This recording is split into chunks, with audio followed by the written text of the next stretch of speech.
آج کی سٹوری میرے ساتھ شفقت نے شیئر کی اور شفقت کہتے ہیں کہ میں آپ کے ساتھ اپنے پڑنانا کی خوفناک کہانی شیئر کرنا چاہتا ہوں۔ میرے پڑنانا جن کو وراثت میں ایک حویلی ملی تھی، یعنی کہ ان کی وراثت کی حویلی، ان کے حصے میں جو حویلی آئی وہ بہت دور تھی اور بہت سنسان جگہ پر تھی، لیکن انہوں نے سوچا نہیں تھا کہ اس حویلی کے اندر ان کو کیا کچھ فیس کرنا پڑے گا۔ اس حویلی کے اندر ایک ایسی دنیا تھی جس کے متعلق آج میں آپ کو بتاؤں گا۔ ہم نے اپنے بڑوں سے سنا تھا کہ جب پڑنانا کو وہ حویلی ملی تو وہ اس حویلی کے اندر گئے۔ حویلی انتہائی خوبصورت اور شاندار تھی۔ حویلی کی در و دیوار بہت پرانی تھیں، لیکن اس کے باوجود بہت مضبوط تھیں۔ نانا ابو جب حویلی کے اندر رہنے کی نیت سے گئے تو انہوں نے حویلی کا پورا جائزہ لیا۔ جب انہوں نے حویلی کا جائزہ لیا تو ان کی نظر ایک کتاب کے اوپر پڑی۔ وہ کتاب ایک کارنر پہ پڑی چمک رہی تھی۔ اس کتاب کے اندر سے روشنی نکل رہی تھی۔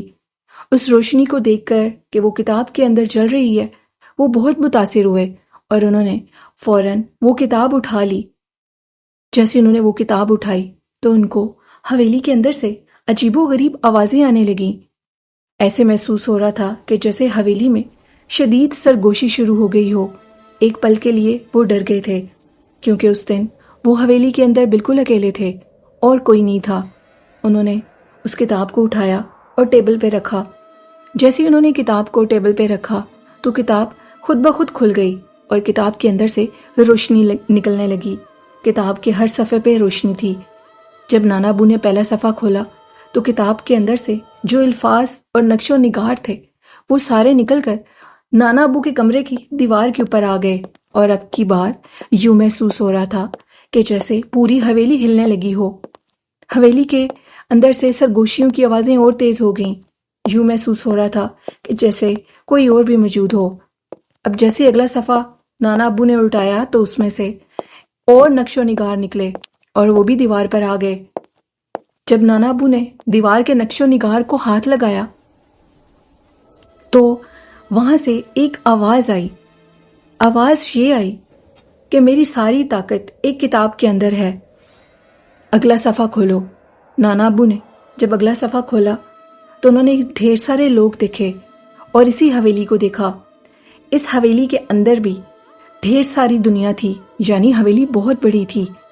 اور اب نانا ابو جیسے صفحے الٹاتے جا رہے تھے، اندر سے آوازیں آ رہی تھیں۔ اب کی بار آواز آئی، یہ حویلی اپنے اندر ایک داستان رکھتی ہے، بہت پرانی داستان۔ وہ آواز ایک مرد کی تھی۔ اس مرد کا کہنا تھا کہ اس حویلی کے اندر دو میاں بیوی رہتے تھے، یعنی ایک جوڑا رہتا تھا جو کہ جادوگر تھا، لیکن ان کا جادو کسی غلط کام کے لیے نہیں تھا، بلکہ وہ لوگوں کی اصلاح کے لیے جادو کرتے تھے، ان کی پریشانیوں کو ختم کرنے کے لیے جادو کرتے تھے۔ وہ کبھی بھی کسی کا برا نہیں کرتے تھے۔ اسی طرح ایک دن ان میاں بیوی کا ایک دشمن بن گیا جو کہ ان کی طاقت سے بہت زیادہ جلتا تھا۔ انہوں نے ان دونوں میاں بیوی کے اوپر اور ان کی حویلی کے اوپر حملہ کر دیا، جس کے نتیجے میں اس جادوگر نے اپنی بیوی کو بچانے کے لیے بہت کوشش کی، لیکن اس کی بیوی اس حملے میں مر گئی، اور اپنی بیوی کا بدلہ لینے کے لیے اس نے اپنی ساری طاقت اور اپنی ساری جان اس کتاب کے اندر ڈال دی۔ لیکن وہ جادوگر آج بھی اس دشمن سے بدلہ لینا چاہتا ہے، اگر تم ان کی مدد کرو گے۔ یہ آواز پڑنانا کو آئی۔ پڑنانا کا کہنا تھا کہ میں نے جب اس کتاب کے صفحے کھولتا گیا تو اب کچھ سرگوشیاں کم ہوتی گئیں۔ جب میں نے یہ پوری کہانی سنی، اب دیوار کے اوپر ایک روشنی تھی۔ جیسے میں نے روشنی کو چھوا تو آواز آئی، کیا تم میری مدد کرو گے؟ کیا تم میری بیوی کا بدلہ لینے کے لیے میری مدد کر سکتے ہو؟ تو دوسری کتاب کو بھی ڈھونڈو، اگر وہ کتاب مل گئی تو میں کامیاب ہو جاؤں گا۔ وہ کتاب اسی گھر کے اندر، اسی حویلی کے اندر موجود ہے۔ میں تمہیں اس کی ایک نشانی دے سکتا ہوں۔ وہ کتاب تمہیں ایسی جگہ پر ملے گی جہاں آگ اور پانی اکٹھے ملیں گے۔ یہ بات سن کر پڑنانا کافی حیران ہوئے اور سوچنے لگے کہ آگ اور پانی اکٹھے کیسے؟ آواز آئی، پوری حویلی کا جائزہ لو، ایک ایک کونا چھان مارو، خود ہی سمجھ جاؤ گے۔ جب اس نے یہ لفظ بولے تو پڑنانا سمجھ گئے۔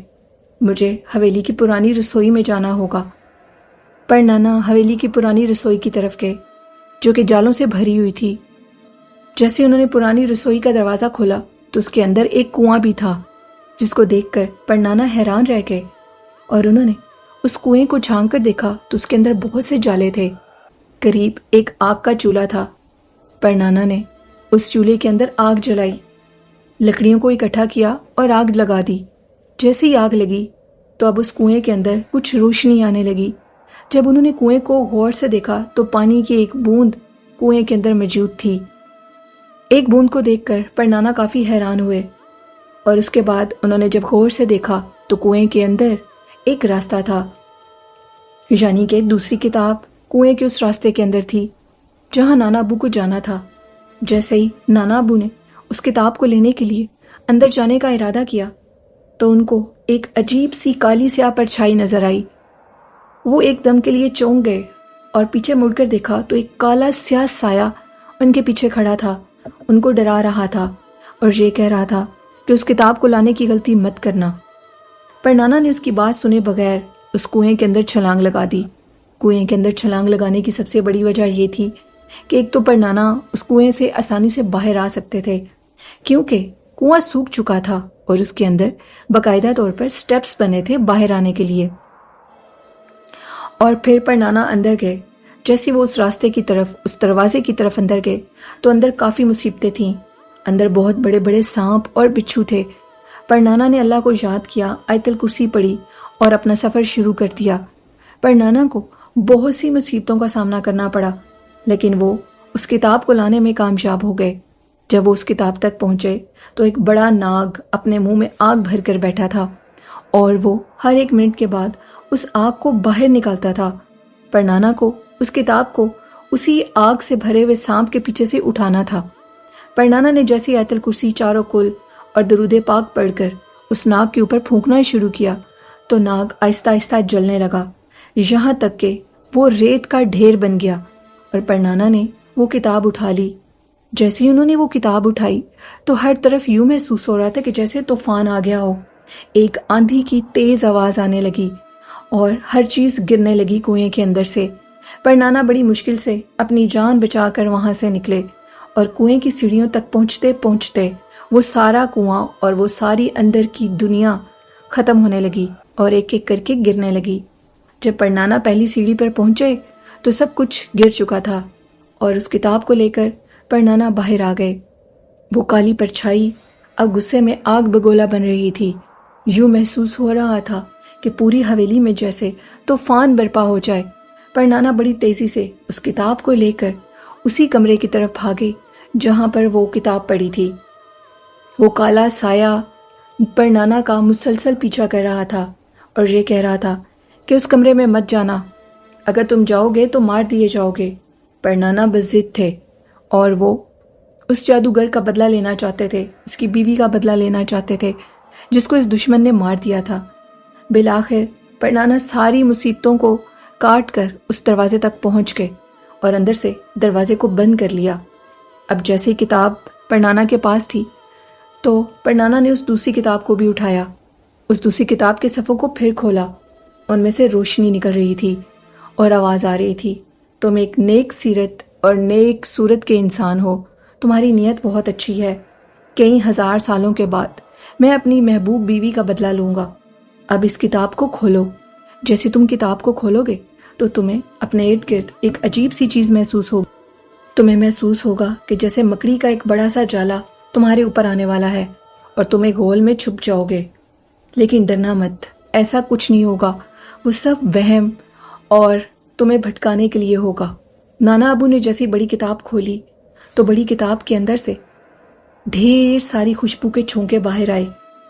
کتاب کے صفحے خود بخود الٹنے لگے اور ان کو باقاعدہ طور پر الٹانے کی آواز آ رہی تھی۔ اب کی بار ایک عورت کی بھی سرگوشی تھی، یعنی اس کی محبوب بیوی کی سرگوشی۔ دونوں کتابیں اکٹھی ہو چکی تھی۔ نانا ابو کو محسوس ہو رہا کہ جیسے ان کے اوپر مکڑی کا ایک بہت بڑا جالا نما چیز ان کے جسم پر آ گئی ہے۔ نانا ابو چیخنے لگے، لیکن انہوں نے کہا کہ میں گھبراؤں گا نہیں بلکہ مقابلہ کروں گا۔ انہوں نے پھر آیت الکرسی بلند آواز میں پڑھی اور اللہ اکبر کہا۔ درود پاک پڑھا اور پھر آہستہ آہستہ وہ اجالا مٹی کا ڈھیر بن گیا۔ اب کتاب کھل چکی تھی۔ اتنے میں نانا ابو کے کمرے کا دروازہ کسی نے زوردار دھکے سے توڑ دیا اور وہ کالا سایہ سامنے آ کھڑا ہوا۔ اور جب نانا ابو نے اپنے پیچھے سے دیکھا تو اس کتاب کے اندر سے ایک لڑکا باہر نکلا، ایک نوجوان لڑکا جس کے سنہری بال اور نیلی آنکھیں تھیں۔ وہ لڑکا بہت خوبصورت لباس میں تھا۔ اس کو دیکھ کے لگ رہا تھا کہ جیسے وہ کسی شاہی خاندان سے تعلق رکھتا ہو۔ وہ لڑکا اس کتاب سے باہر نکلا اور اب وہ لڑکا اور وہ کالا سایہ جو کہ اس کی بیوی کا قاتل بھی تھا اور دشمن بھی تھا، وہ آمنے سامنے تھے۔ ان دونوں میں بھرپور لڑائی ہوئی۔ لڑائی کے نتیجے میں وہ دشمن مارا گیا اور اس کے بعد اس نوجوان لڑکے نے اس کی جو بھی طاقت تھی، گندی طاقت تھی، اس کو ایک بوتل میں قید کر دیا اور پڑنانا سے کہا کہ یہ بوتل لے لو اور اس کے اندر پیٹرول ڈال دینا۔ پیٹرول ڈالنے کے بعد اس میں آگ لگا دینا، یہ ہمیشہ ہمیشہ کے لیے بھسم ہو جائے گا۔ یہ بات کہنے کے بعد پڑنانا نے کہا کہ تم دونوں کون تھے؟ جس پر اس نے بتایا کہ ہم شاہی خاندان سے تعلق رکھتے تھے، ہمارے خاندان میں کالے جادو کا رواج تھا اور ہم نے بھی کالا جادو سیکھا، لیکن اس میں کالا جادو ہم صرف اس کیس میں کرتے تھے جب کوئی مشکل میں ہوتا تھا، ہم نے کبھی بھی کسی برے انسان کی مدد نہیں کی تھی۔ اور پھر ایک دن ہماری سلطنت کا ایک شخص جو کہ میری بیوی پر عاشق ہو چکا تھا اور وہ میری طاقت کا دشمن بن چکا تھا، وہ میری بیوی کو اپنے قبضے میں کرنا چاہتا تھا اور اسے شادی کرنا چاہتا تھا۔ اس نے ہر بار آزمایا لیکن ہم دونوں الگ نہیں ہوئے۔ لیکن اس کے بعد اس نے ہم پر ایک ایسا حملہ کیا جس پر ہماری ساری طاقت ختم ہو گئی اور میری بیوی اس کے وار سے موت کے گھاٹ اتر گئی۔ اور پھر میں بھی مر چکا تھا، لیکن میں نے اپنی طاقت کو اس کتاب میں چھپا رکھا تھا۔ میں انتظار میں تھا کہ کوئی نیک سیرت انسان آئے گا جو کہ میرا اور میری بیوی کا بدلہ لے گا، لیکن میں نے بڑے سال انتظار کیا، برسوں انتظار کیا، اس حویلی کی طرف کوئی نہ آیا۔ اور پھر تم اس حویلی کی طرف آئے۔ جب تم اس حویلی کی طرف آئے تو مجھے ایک امید کی روشنی ملی۔ میں کئی عرصے سے، کئی ہزار سالوں سے اپنی بیوی کے بدلے کے لیے بھٹک رہا تھا، اور پھر جب تم آئے اور میں نے تمہاری نظر اپنی کتاب کے اوپر ڈالی، ایک دفعہ تو تم ڈر گئے تھے، لیکن اس کے بعد تم نے حوصلہ کیا اور تم بہادر انسان تھے، اور پھر تم نے بڑی بہادری سے اس کتاب کو ڈھونڈا، میری باتوں کو سمجھا اور میرا ساتھ دیا۔ تم مانگو، تم کیا مانگتے ہو؟ اس حویلی میں بہت بڑا خزانہ چھپا ہوا ہے، وہ خزانہ میرے پرکھوں کا ہے۔ اگر تم چاہتے ہو کہ وہ خزانہ لے لو تو میں تمہیں وہ جگہ بتانا چاہتا ہوں، وہ تمہارا انعام ہوگا۔ پڑنانا نے کہا کہ مجھے کچھ نہیں چاہیے، یہ دنیا تو فانی ہے اور یہ دنیا ختم ہو جائے گی، اس خزانے کو ادھر ہی چھپے رہنے دو۔ اگر میں وہ خزانہ نکالوں گا تو وہ خزانہ کسی فتنے سے کم نہیں ہوگا اور میرے سارے خاندان میں لڑائی پڑ جائے گی۔ جنہوں نے مجھے یہ حصہ دیا وہ سب میری جان کے دشمن بن جائیں گے۔ بہتر ہے کہ اس کو دبے رہنے دو، وہ خزانہ چھپا رہے، میں اس کا استعمال نہیں کرنا چاہتا۔ یہ بات سن کر وہ نوجوان لڑکا اور پڑنانا پر فدا ہو گیا اور کہنے لگا کہ بہت خوب، تم واقعی ہی ایماندار انسان ہو اور تم اس لائق ہو کہ اس حویلی میں رہو۔ پھر اس کے بعد وہ شخص، وہ نوجوان لڑکا، اس حویلی کی اس کتاب کے اندر اس کی روشنی چلی گئی اور پھر اس طرح وہ کتاب کے سارے الفاظ مٹ گئے، وہ دونوں کتابیں بالکل خالی ہو گئیں اور اس کی روشنی کہیں اس کتاب میں ہی گم ہو گئی۔ پڑنانا نے کئی عرصہ ان کتابوں کو سنبھال کے رکھا اور یہ کہا کہ اپنے آنے والی نسل کو بھی کہ ان خالی کتابوں کو سنبھال کے رکھنا اور اس حویلی کو کبھی مت بیچنا۔ تو یہ کہانی تھی شفقت کی۔ بہت شکریہ شفقت اتنی اچھی سٹوری بھیجنے کے لیے۔ تو شفقت کی سٹوری آپ کو کیسی لگی کمنٹ میں ضرور بتایا کریں اور چینل کو بھی سپورٹ اور سبسکرائب کریں۔ نیلم کو اجازت دیجیے، اپنا بہت سا خیال رکھیے گا۔ اللہ حافظ، اللہ نگہبان۔